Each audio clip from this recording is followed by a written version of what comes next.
मतलब इतनी ज्यादा दिल दहला देने वाली कहानी आपने शायद ही सुनी होगी। तो एक माइनर लड़की उन्नाव के एमएलए कुलदीप सिंह सेंगर के घर जाती है काम मांगने के लिए, और ये एमएलए लड़की सोच के देखो कहानी यहाँ से शुरू हो रही है। इस इंसिडेंट के 3 दिन बाद ही 3 लोग उस लड़की को किडनैप कर लेते हैं और उसे ड्रग्स देके कई दिनों तक उसका करते हैं। लड़की औरिया में मिलती है और एफआईआर दर्ज की जाती है। एमएलए के खिलाफ नहीं, सिर्फ उन 3 लोगों के खिलाफ, क्योंकि पुलिस एफआईआर में एमएलए का नाम लिखती ही नहीं है। लड़की पर यूपी पुलिस दबाव बनाती है, जिसकी वजह से वो यूपी से बाहर चली जाती है और रिटर्न कंप्लेंट्स भेजती है सीएम ऑफिस और बाकी सीनियर ऑफिसर्स को, लेकिन कुछ नहीं होता है। लड़की की मां कंप्लेन लिखवाने के लिए मजिस्ट्रेट के पास जाती है, जिसके कुछ दिन बाद ही लड़की के बाप को एमएलए का भाई और उसके लोग बहुत मारते हैं और उसे पब्लिकली मारने के बाद उल्टा उस लड़की के बाप पर ही कंप्लेन दर्ज करवा देते हैं और उसके बाप को उसी दिन तुरंत अरेस्ट भी कर लिया जाता है। अरे कार्रवाई तो होनी ही है, एमएलए के आदमी ने कंप्लेन दर्ज करवाई है, आप और हम तो कीड़े मकोड़े हैं। अब ये सबसे परेशान होकर लड़की योगी आदित्यनाथ के घर के बाहर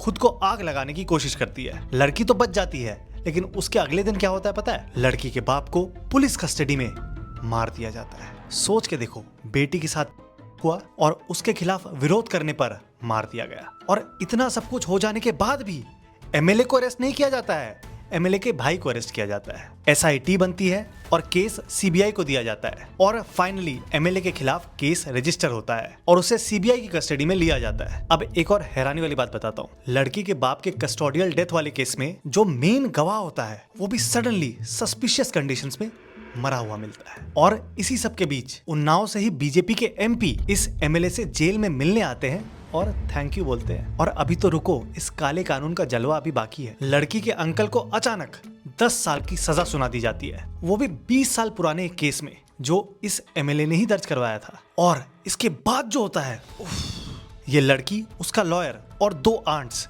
एक गाड़ी में जा रहे थे कि एक ट्रक जिसका नंबर प्लेट छुपा हुआ था इस गाड़ी को टक्कर मार देता है। वो दोनों आंट्स वहीं मर जाती है और वो लॉयर भी बाद में मर जाता है और लड़की बुरी तरह से घायल हो जाती है। अब इस कार एक्सीडेंट से पहले देश के चीफ जस्टिस ऑफ इंडिया को लड़की ने एक लेटर लिखा था, जिसकी वजह से सुप्रीम कोर्ट ये सारे केसेस दिल्ली ट्रांसफर करवा लेता है और इस एमएलए और उसके साथियों के खिलाफ चार्जेस फ्रेम होते हैं। और फाइनली इस एमएलए को कोर्ट दोषी पाती है और उम्र कैद की सजा सुनाती है। और अभी इतने सीरियस क्रिमिनल को दिल्ली हाई कोर्ट ने बेल पर छोड़ दिया है और इसकी उम्र कैद की सजा भी सस्पेंड कर दी है। मेरे देश का कानून बहुत महान है।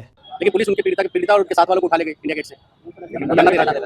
घर तो उनका उन्नाव है, घर तो उनका उन्नाव है। दिल्ली से